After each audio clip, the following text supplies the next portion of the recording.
All right, section 11.3 is where we get into really talking about limits.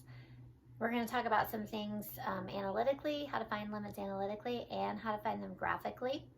So what we're going to do is we're going to use this example that I've got here on the board. You've got x squared minus 4 over x minus 2. If you were to put that into your calculator, make sure you put parentheses around the numerator and denominator. When you graph it, you're going to get what looks like just a straight line. Now, you may notice here there's a hole in the graph, and that goes back to the fact that when you take the denominator, if you think about the denominator of this fraction, it's never allowed to equal 0. So if you think about what makes this equal to 0, what makes x minus 2 equal to 0? Well, if x were 2, then it would equal 0. So what that does is it creates a hole in the graph. So we learned that way back in chapter 3. Now, let's see how we can tie that into limits and see how this is all going to work together. So let's just talk about what the question's actually asking. This is saying the limit as x approaches 1 of the x squared minus 4 over x minus 2 equals what? Meaning, as x gets close to 1, doesn't have to equal 1, but as it gets close to it, it might equal it, but it doesn't have to. But as x gets close to 1, basically, what is the y getting close to? And again, it may be that you're exactly at a point, but limits don't have to actually be at points. Limits are what you are approaching. So you may actually get there, but you may not. So I want you to think about this. Graphically speaking, let's look at x equals 1. On the x-axis at 1, if I were to draw a dotted line, like that, okay? The idea is that if one person were standing on this side of the line and another person were on this side of the line, as you walk together to get to the red dotted line, the idea is, okay, so when that x is 1, what's the y value? Well, that y value is 3. That would be your limit, meaning when the x gets close to 1, or even if it equals 1, the y is getting close to or actually equals 3. Now, analytically, what you could do is you could try to find your limit simply by what we call substitution. If you take 1 and you substitute it, if you do 1 squared minus 4 over 1 minus 2, that would give you negative 3 over negative 1, which is 3. So that's our limit. So you could find limits by substitution. So what if we switch that order and we do that over here first? So on this one it says the limit as x approaches 2, and some of you may already be thinking about what's about to happen, of x squared minus 4 over x minus 2. If we tried substitution, think about what's going to happen. You're going to get 2 squared minus 4 over 2 minus 2. Now, while you get 0 over 0, it's this 0 in the denominator that doesn't allow us to do this. We can't do a limit by substitution. You say, well, it's just 0. No, when you have 0 in the denominator, this value doesn't exist. You say, okay, so does the limit not exist? Well, not necessarily. Let's go back to our picture now. So now let's look about on the x-axis when x is equal to 2. Let's draw a dotted line through 2. Now you say, but it goes right through that open circle. It does. But still, I want you to think about this. If someone is down here and someone is up here, and you're walking on the line, if both of you are trying to get to the blue line, then the closer and closer and closer that you get to the blue line, notice that what you're getting close to on the y-axis, you're getting closer and closer to 4. That's your limit. Now, analytically, let me show you what you would do. I want you to think about this numerator. Over here, if you were to factor this, it would factor to x plus 2, x minus 2. So what would happen is those x minus 2's would actually cancel out, leaving you with x plus 2. 2 plus 2 is 4. That's when you can do substitution because it doesn't give you a non-existent value. Now, What you can also do is you can also go to your calculator, okay? So if you've put this into your y equals, go to your table, and let's just verify something. If we were to plug 1 in for the x, we're going to get 3.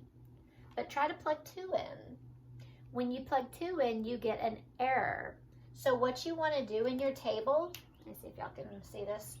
In your table, what you want to do is you want to pick numbers that are close to 2.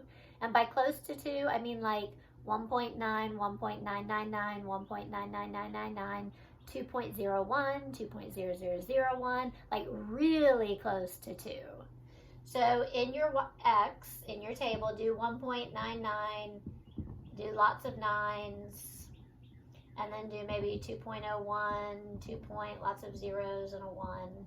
And as you put those numbers in, what you're going to find is that your y values are getting really close to 4. And at some point, depending on how many 9s or 0s you put in, it's going to tell you that the limit is 4. And so that's kind of the introduction of how we're going to do limits. Now, there are what we call, this is limits. But then there's also right-hand limits and left-hand limits. So what we're going to do is we are going to talk about that. So let me erase.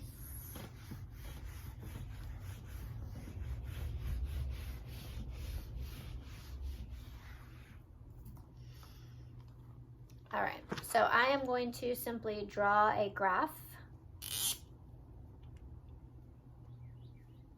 And then I'm going to ask you questions about it.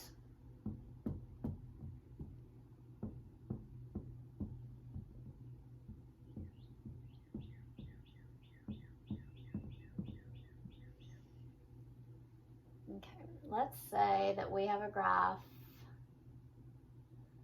that looks like this.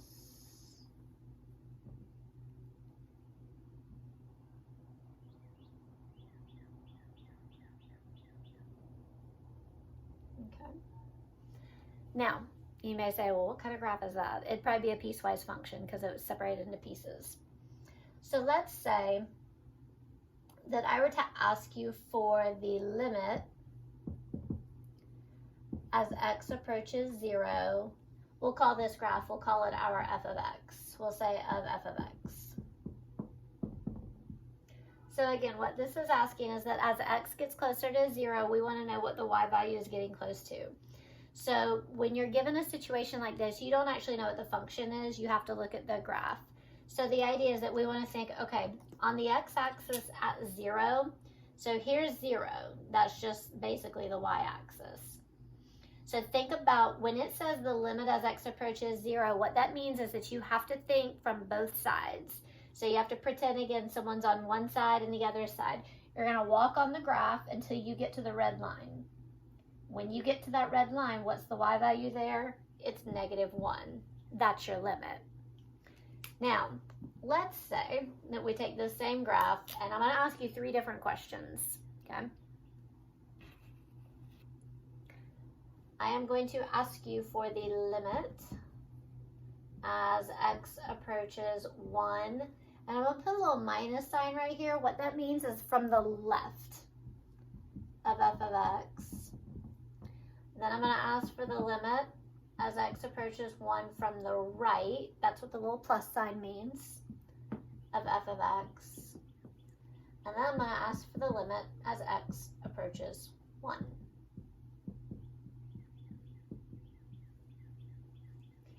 All right, so let's look at where x is equal to 1 on the x-axis. So x is equal to 1 right here. So if I were to draw a vertical line through 1, all right, so we're on the blue line now. If you are going from the left, what that means is as x approaches from the left, it doesn't mean you're going to the left, it means you're coming from the left, which tells us we need to cover up the right side. So we are looking at the left side of the graph only. So on the left side of the graph, if you were walking on the graph, when you get to the blue line, that y value is 0. So from the left, we would say that our limit is 0. Now, for the second one, it says the limit from the right, meaning now we're going to cover up the left side, and we're only looking at the right side. So as we come from the right, we're not going to the right, we're coming from the right. So as we walk along the line, as we get close to the blue line, where are we? We're at 3. So the right limit is 3. Now on this bottom question where it says the limit as x approaches 1, because there's not a specific direction, that implies that you have to look at both directions, left and right. So imagine if we were just walking on the graph. So let's say Braden's walking along this graph, Dre's walking along this graph. When they get to the blue line, are they at the same point? No. Look at the left-hand limits. From the left, you're at 0. From the right, you're at 3. So the limit as x approaches 1, it does not exist. In order for a limit to exist, both the left and right-hand limits have to be equal to each other. So it means basically as you trace it, you would have to eventually get to that same point on the same x value. Let's do some more.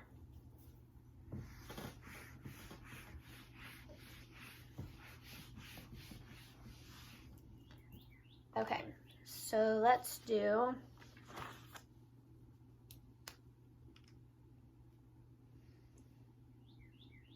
all right, let's look at page 557, and we'll go through some of these together.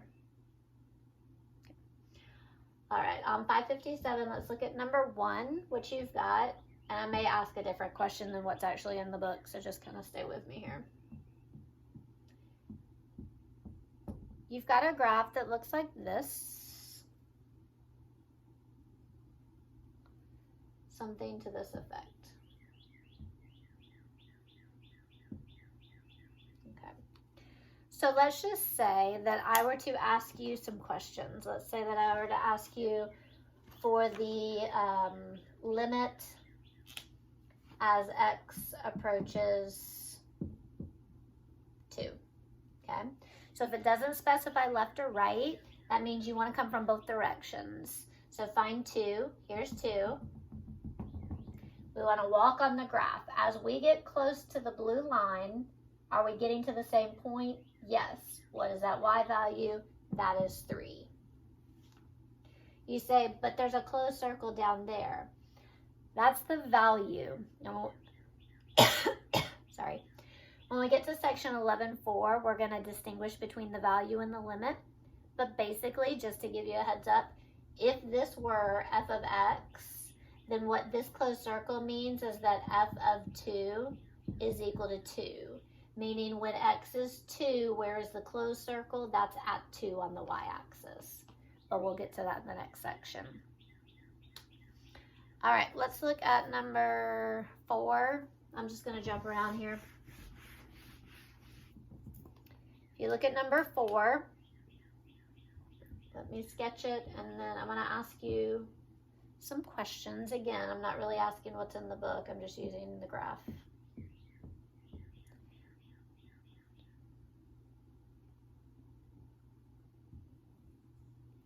It's not exact, but it's good enough. Oh, that's not accurate at all. Let's try that again.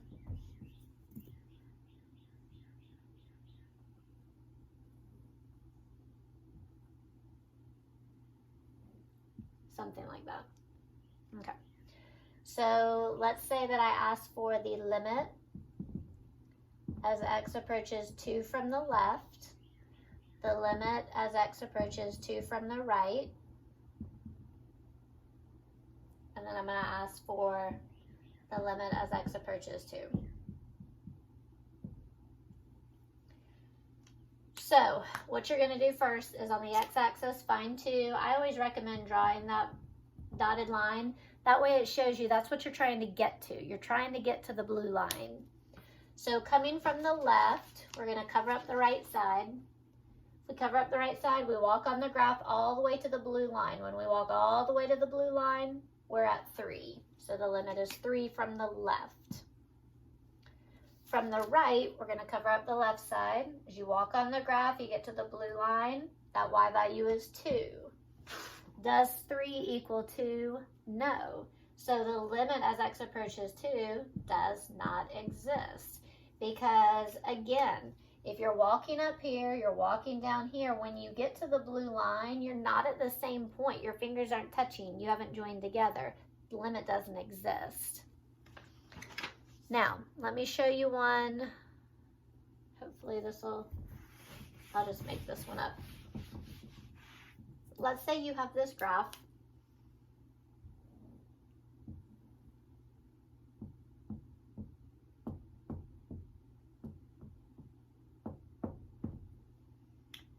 And let's do something like that.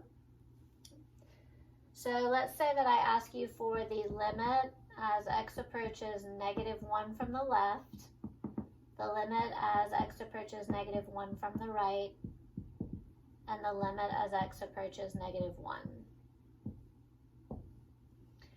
So again, what you want to do is find -1 on the x-axis, which is going to be right here. And so if we come from the left, when you cover up the right side, as you come from the left, when you get to the blue line, you're at 2. If you cover up the left side, coming on the right, as you come from the right, you get to the blue line, you're at 2. Notice now that both of them are 2. When your left and your right limits are equal, that's the limit as x approaches that value. Because as we approach from both sides, we end up at -2. And so that's going to be the left and right hand limits. And you just have to be careful and pay attention to the graph and read it carefully. But just remember, you're approaching from a direction. So you're coming from the left or from the right. All right. Every time it says that. So